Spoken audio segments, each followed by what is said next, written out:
कहानी की शुरुआत होती है मेन कैरेक्टर एक लड़की को दिखाने से जिसका नाम मिशेल था। उसकी उम्र 21 साल है और वो अपनी मॉम के साथ रहती है। अब उसकी उम्र वैसे तो पढ़ाई करने, अपना करियर बनाने की थी, पर छोटी उम्र में उसकी शादी हो गई और बस 18 साल की उम्र में ही वो माँ बन गई थी। उसके बेटे की उम्र बस 3 साल थी। जाहिर है माँ होने की वजह से वो अपने बेटे की अच्छी परवरिश में कोई कमी नहीं छोड़ रही थी, पर क्योंकि उनके माली हालात ठीक नहीं थे तो हर रोज किसी न किसी जगह पर इंटरव्यू देने के लिए जाती है। पर उस बेचारी को किसी कपड़े धोने की दुकान पर भी जॉब नहीं मिलती क्योंकि उसके पास खास कोई पढ़ाई ही नहीं है। यहाँ तक कि उसने अपना स्कूल भी मुकम्मल नहीं किया। अब इसी तरह एक दिन थक हार कर जब वो घर वापस आई तो देखती है कि उसकी मॉम घर पर नहीं है, बल्कि एक आदमी वहाँ पर बैठा हुआ है जो नशे में धुत है। मगर जब वो इसके पास आकर बैठी तो आदमी मिशेल को पकड़कर उसके साथ बदतमीजी करने लगता है। ये देखकर उसका बेटा अपनी माँ को बचाने के लिए जैसे आगे आया, आदमी बच्चे को धक्का दे देता है जिससे वो दूर जाके गिरा। बच्चे के सर पर चोट लग जाती है। ये देखकर मिशेल काफी घबरा गई। अपने बेटे को लेकर जल्दी से हॉस्पिटल जाती है। बच्चे का जख्म देखकर डॉक्टर को मिशेल पर शक हुआ। ये शायद अपने बच्चे पर जुल्म करती है या उसका ध्यान नहीं रखती, इसलिए फौरन डॉक्टर सोशल वर्कर से राब्ता करती है और बच्चे को उन्होंने खुद रख लिया था ताकि वो सच जानकर ही बच्चे को मिशेल के हवाले कर सके। अब सोशल वर्कर आकर मिशेल से कई सारे सवाल जवाब करती है, जिसके बाद मिशेल उसे काफी कहती है, मिन्नत भी करती है कि प्लीज मेरा बेटा मुझे दे दो। पर सोशल वर्कर ये कहकर मना कर देती है कि अभी नहीं मिल सकता क्योंकि ना तो तुम्हारे पास कोई जॉब है, तुम्हारी माली हालात ठीक नहीं और तो और अपने बेटे की हिफाजत भी नहीं की तुमने। अगर तुम चाहती हो कि तुम्हारा बेटा तुम्हें मिल जाए तो तुम्हें कोर्ट जाना होगा। अब कुछ दिन के बाद मिशेल को हम उसकी दोस्त के साथ देखते हैं। इनकी बातों से पता चला कि अगले हफ्ते कोर्ट में पेशी है। मिशेल को उम्मीद थी कि मेरा बेटा मुझे मिल जाएगा और अब वो दिन आ ही गया जब इन्हें कोर्ट जाना था। अब घर से तो बाहर आ गई थी पर उसे उस जगह का पता नहीं था जहाँ उसे जाना था। वो कुछ देर इधर उधर भटकने के बाद एक दुकान पर जाकर पूछताछ करने लगती है। इसी दुकान पर मिशेल की मुलाकात एरियल नाम के एक आदमी से होती है जो मिशेल को लिफ्ट देने का कहता है। अब एरियल पर वो यकीन कर सकती थी इसलिए मान गई क्योंकि मिशेल उसे जानती थी। ये उसकी दोस्त का डैड था और तो और उसके पास इंतजार करने का टाइम भी नहीं था, इसलिए ये दोनों एरियल के ट्रक में बैठकर यहाँ से निकल जाते हैं। रास्ते में एरियल मिशेल को कहता है कि मेरे पास कुछ डॉग्स हैं तो क्यों ना तुम अपने बेटे के लिए एक डॉग ले लो। पर इसके लिए मिशेल राजी नहीं होती क्योंकि उसे देर हो रही थी, लेकिन वो ये भी सोचती है कि मेरे बेटे को डॉग्स बहुत पसंद है, वो खुश हो जाएगा, इसीलिए वो राजी हो जाती है। ये दोनों जब एरियल के घर के बाहर पहुँची तो वहाँ एक डॉगी थी जिसे देखकर मिशेल को शक नहीं हुआ। पर जब भी दोनों अंदर आई तो मिशेल सारी बात समझ जाती है कि वो मुझे यहाँ क्यों लाया है, गलत इरादे से, क्योंकि अंदर आते ही फौरन उसने दरवाजा बंद कर लिया था। पर अब जब मिशेल को एहसास हुआ तो काफी देर हो गई थी। वो उसे पकड़कर पहले हाथ पांव बांधता है, फिर उसके मुंह पर भी टेप लगा देता है, फिर उसके पूरे जिस्म को तारों से जकड़कर छत के साथ लटका देता है। अब इस तरह बेदर्दी से बांधने से मिशेल को काफी दर्द हो रही थी, पर इस वक्त भी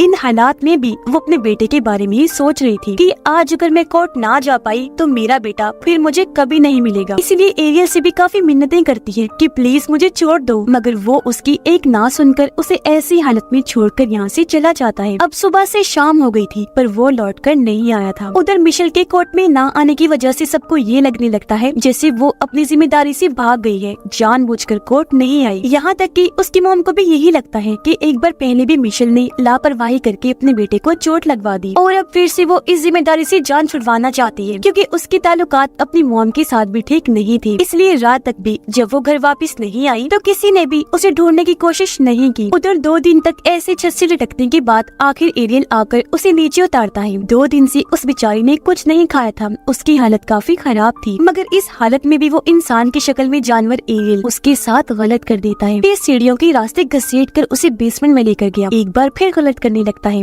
जिसके बाद वही एक खंबे से बांध देता है। अब ठीक इसी वक्त दरवाजे पर दस्तक हुई। एरियल ने जाकर चेक किया तो वो एरियल की माँ थी जो उसके लिए खाना लेकर आई थी। अब जब एरियल अपनी माँ से बातें करके उसे भेजने में लगा हुआ था तो तभी मिशेल खुद को आजाद कर लेती है, मगर वो यहाँ से भाग नहीं पाती क्योंकि तभी सामने से एरियल आ गया जो उसे गन से डरा देता है। फिर वो उसे कहने लगा कि मेरी फैमिली मुझे छोड़ के जा चुकी है, तो अब मिशेल तुम ही मेरे लिए सब कुछ हो, तुम मेरी प्रॉपर्टी हो, तुम्हारे साथ मेरा जो दिल चाहे मैं कर सकता हूँ। उसे और मारता है जिससे बेचारी को बहुत दर्द होती है और अब धीरे धीरे कुछ साल गुजर जाते हैं। क्रिसमस का वक्त था। मिशेल की हालत भी अब और ज्यादा खराब थी क्योंकि इतनी सर्दी में भी एरियल उसे पूरे कपड़े पहनाकर नहीं रखता था। उसके साथ जानवरों जैसा सलूक करता, यानी मिशेल को उसने जंजीर से बांधा हुआ था। जब उसका दिल करता वो उसके साथ गलत करता और फिर उसे इसी हालत में छोड़कर वहाँ से चला जाता था। अब जिस कमरे में मिशेल को उसने रखा था यहाँ एक टीवी तो था, पर यहाँ की हर एक खिड़की और दरवाजा लॉक था। अब ये बात एरियल काफी अच्छे से जानता था कि मिशेल को कोई नहीं ढूंढ रहा, वो यहाँ मर भी क्यों न जाए, किसी को कोई फर्क नहीं पड़ने वाला था। लेकिन फिर भी उसने हर दरवाजे और खिड़की पर अलार्म लगा के रखा हुआ था। एक दिन मिशेल को मौका मिलता है। एरियल की बेटी यानी मिशेल की दोस्त घर में अपने दोस्तों के साथ पार्टी करने के लिए आती है। मिशेल को जब पता चला तो वो अपनी जंजीर को बेड पर मार मार कर शोर मचाती है ताकि वो लोग सुने और उन्हें उसके यहाँ होने का पता चल जाए। लेकिन चालाक एरियल तेज आवाज में म्यूजिक लगा देता है, इसलिए कोई भी उसकी आवाज नहीं सुन पाता। अब कई दिन और ऐसे करते करते गुजर गए। मार खाते खाते, जुर्म सहते सहते तंग तो वो आ ही गई थी, पर अब लग रहा था कि मिशेल इस तकलीफदी जिंदगी की आदी हो चुकी है। लेकिन उसने हिम्मत कभी नहीं हारी थी। अब एक दिन एरियल उसे एक डॉगी लाकर देता है जिससे मिशेल काफी खेलती है, पर जब वो डॉगी को लेकर यहाँ से भागने की कोशिश करती है तो एरियल एक बार फिर उसे पकड़ लेता है। मिशेल को सजा देने के लिए वो डॉगी को उसकी आंखों के सामने ही मार देता है। वो फिर उसे धमकाता है कि अब अगर तुमने भागने की कोशिश की तो अगली बार डॉगी की जगह तुम होगी, तुम्हारा भी यही हश्र होगा। अब एरियल इस गंदे खेल को गेम की तरह ही एंजॉय कर रहा था। वो इस कदर दरिंदा बन चुका था कि इस चीज की उसे आदत हो गई थी। इसीलिए वो फिर एक लड़की को अगवा करके लाता है। इस लड़की का नाम अमेंडा होता है। इसकी उम्र 17 साल थी और अब वो इन दोनों को जंजीर से बांधकर अलग अलग कमरे में रखता है। पर अक्सर जब दोनों को आजाद किया जाता तो मिशेल अमेंडा के पास आकर उससे बात करने की कोशिश करती थी, लेकिन ये तो बस हमेशा रोती ही रहती है। अब मिशेल टीवी पर देखती है कि पुलिस अमेंडा को ढूंढ रही है, साथ ही उसकी फैमिली, उसकी दोस्त, हर कोई अपील कर रहा है कि उसे जल्द से जल्द ढूंढा जाए। उसके लिए रेलिस निकाली जा रही थी, साथ ही मोमबत्तियां जलाकर दुआ भी की जा रही थी कि वो जल्द से जल्द मिल जाए। अब ये देखकर मिशेल सोचती है कि मेरे लिए तो ऐसा कुछ भी नहीं किया गया था। अब उसे अमेंडा के लिए बुरा तो लग रहा था, लेकिन कहीं न कहीं इस खबर से उसे दुख भी पहुंचा था। और अब ऐसे कई दिन और गुजर जाते हैं। एक दिन मिशेल को पता चला कि मैं माँ बनने वाली हूँ, और जब ये बात एरियल को पता चली तो वो उसके पेट पर भारी डंबल से हमला करता है ताकि उसका बच्चा ना रहे। इस चीज से मिशेल को बहुत तकलीफ सहनी पड़ी, पर एरियल को इससे कोई भी फर्क नहीं पड़ रहा था। और अब जैसे मिशेल की हालत ठीक हुई, एरियल उसे काम पर लगा देता है। क्योंकि वो एक कारपेंटर था तो मजबूरन मिशेल को उसकी मदद करनी पड़ती थी। अब ऐसे एक दिन जब वो बाहर काम कर रही थी तो वो अपने पड़ोसी आदमी को देखकर मदद मांगने लगती है, पर वो काफी बुरा आदमी था, इसलिए कुछ समझ ही नहीं पाता। अब दिन ब दिन मिशेल की हालत और खराब होने लगती है। खाना तो उस बेचारी को कभी कभी ही मिलता, लेकिन मार उसे हर रोज खानी पड़ती थी। सबसे बड़ी बात कि उसे गॉड पर यकीन था कि चाहे देर से ही सही मैं यहाँ से जरूर निकलूंगी। कुछ दिन के बाद मिशेल जब टीवी पर खबरें देख रही थी तो उसे एक और लड़की के गायब होने का पता चलता है। इस लड़की का नाम जीना था जो सिर्फ 14 साल की थी। ये देखकर मिशेल बस यही सोचती है कि इस लड़की के साथ न जाने क्या हुआ होगा और इसे किसने अगवा किया होगा। उसका ये सोचना ही था कि तभी उसे इस घर से किसी के चिल्लाने की आवाजें आने लगती है, जो आवाज और किसी की नहीं बल्कि जीना की थी। अब मिशेल और अमेंडा को घर के अंदर लाते हुए किसी ने नहीं देखा था, पर जब एरियल जीना को ला रहा था तो वो इतना ज्यादा चिल्ला रही थी कि एक पड़ोसन को शक हुआ। लेकिन बदकिस्मती से वो ये समझ ही नहीं पाती कि ये आवाज किस तरफ से आ रही है, क्योंकि तभी एरियल ने म्यूजिक चला दिया था। फिर भी वो पड़ोसन औरत पुलिस को बुलाती है। एरियल के घर की तरफ इशारा भी करती है कि मुझे उस आदमी पर शक है, लेकिन पुलिस वाला कहता है कि तुम्हें बस शक है, यकीन नहीं, तो हम ऐसे किसी को शक की बुनियाद पर परेशान नहीं कर सकते। यानी कि एरियल एक बार फिर बच गया था। इस लड़के जीना के साथ भी एरियल वही सब करता है जो इतने वक्त से वो मिशेल और अमेंडा के साथ कर रहा था। जीना से मिशेल को पता चलता है कि वो एरियल की छोटी बेटी की दोस्त है, तभी उसने लिफ्ट ली थी। यानी कि एरियल इस कदर पागल हो गया था कि वो इतनी छोटी लड़कियों को भी नहीं छोड़ रहा था, इतना गिर गया था वो। अब एरियल मिशेल और जीना को एक साथ कमरे में रखता था। दोनों के बाल भी काट दिए थे, पर अमेंडा को वो हमेशा अपने पास रखता था, उसके बाल नहीं काटे थे।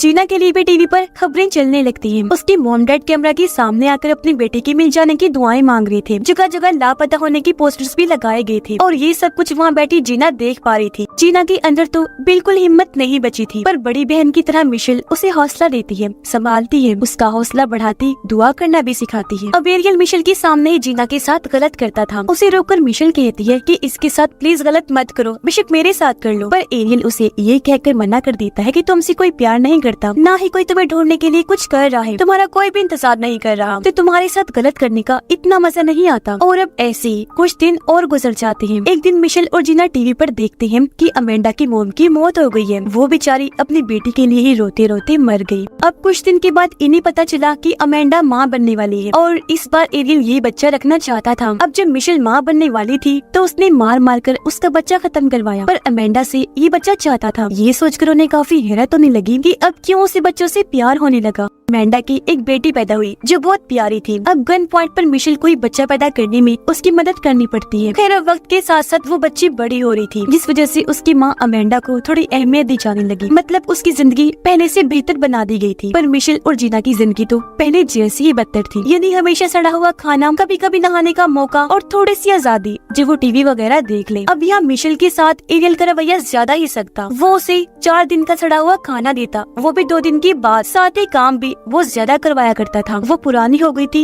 इसकी वजह ये थी। अब अमेंडा की बेटी को देखकर मिशेल को अपने बेटे की याद आया करती थी। वो ये सोचती है क्योंकि काफी साल गुजर गए हैं तो मेरा बेटा अब बड़ा हो गया होगा। हर साल मिशेल दीवार पर अपने बेटे की बर्थडे का कागज लगाती आ रही थी, जिससे हम जान पाए कि उन्हें यहाँ पर रहते रहते 7 साल हो गए थे। अब जब अमेंडा की बेटी 6 साल की हुई तो यहाँ एरियल एक गलती कर देता है। वो घर से बाहर जाते वक्त दरवाजा बंद करना भूल जाता है और ये चीज अमेंडा की बेटी देख लेती है, जो बाद जाकर वो अपनी मॉम को बता भी देती है और उसे लाकर खुला हुआ दरवाजा दिखाती भी है। अब पहले तो अमेंडा को लगा कि ये जरूर एरियल की जान है, क्योंकि वो पहले भी कई बार ऐसा कर चुका था। अमेंडा को लग रहा था जिससे वो बाहर ही खड़ा हुआ है, लेकिन जब वो बाहर गई तो ये जानकर वो काफी हैरान और खुश हो गई कि सच में आज वो दरवाजा बंद करना भूल गया था। उसी वक्त वो अपनी बेटी को लेकर बाहर आई और चिल्लाकर मदद मांगने लगती है। उसकी आवाज सुनकर कुछ पड़ोसी वहाँ आए, जो अमेंडा और उसकी बेटी को संभाल लेते हैं। ये पुलिस को भी बुलाती है। वो जब एरियल के घर पर चेक करने गई तो मिशेल और जीना को भी बचा लिया जाता है। वो लोग आजाद हो गए हैं। इस बात पर पहले तो मिशेल को यकीन नहीं होता, पर जब पता चला कि ये सच है तो वो काफी खुश हो जाती है और सबसे पहले अपने बेटे के बारे में पूछती है। पर फिलहाल उन तीनों को हॉस्पिटल भेज दिया गया। उनकी हालत ठीक नहीं थी और वो गहरे सदमे में थी। मिशेल की हालत तो ऐसी हो गई थी कि उसे आदमियों से अब सख्त नफरत थी, यहाँ तक कि वो अपने पास मेल डॉक्टर्स और नर्स को भी बर्दाश्त नहीं कर रही थी। वो चिल्लाने लगती है। अब अमेंडा और जीना को उसकी फैमिली फौरन मिलने आ जाती है। उनका पूरा साथ दिया जाता। फैमिली काफी सपोर्ट कर रही थी, पर मिशेल को सपोर्ट तो करना दूर की बात, कोई उससे मिलने भी नहीं आता। हॉस्पिटल से बाहर आने के बाद उसे पता चला कि मेरा बेटा जब 4 साल का था तो उसे एक अच्छी फैमिली ने गोद ले लिया था और अब वो फैमिली नहीं चाहती कि बच्ची को अपनी असली माँ मिशेल के बारे में पता चले। अब गवर्नमेंट की तरफ से मिशेल को रहने के लिए घर दिया गया, सिक्योरिटी और हर सहूलत भी दी गई। वो फिर कोर्ट में जाकर अपनी जिंदगी के बारे में सब कुछ बता देती है। इंसाफ मांगते हुए कहती है कि एरियल को कड़ी से कड़ी सजा दी जाए। अब पता चला कि एरियल को 1000 साल की सजा दी गई, पर जेल में 1 महीना गुजारने के बाद ही उसने अपनी जान ले ली, क्योंकि जो उसने किया उसकी सख्त सजा उसे जेल में ही मिल रही थी, जो वो सहन नहीं कर पाया। जबकि वो तीनों मिशेल, अमेंडा और जीना एक नई जिंदगी के साथ आगे बढ़ जाती है और इसी के साथ ही ये कहानी भी इधर ही खत्म हो जाती है।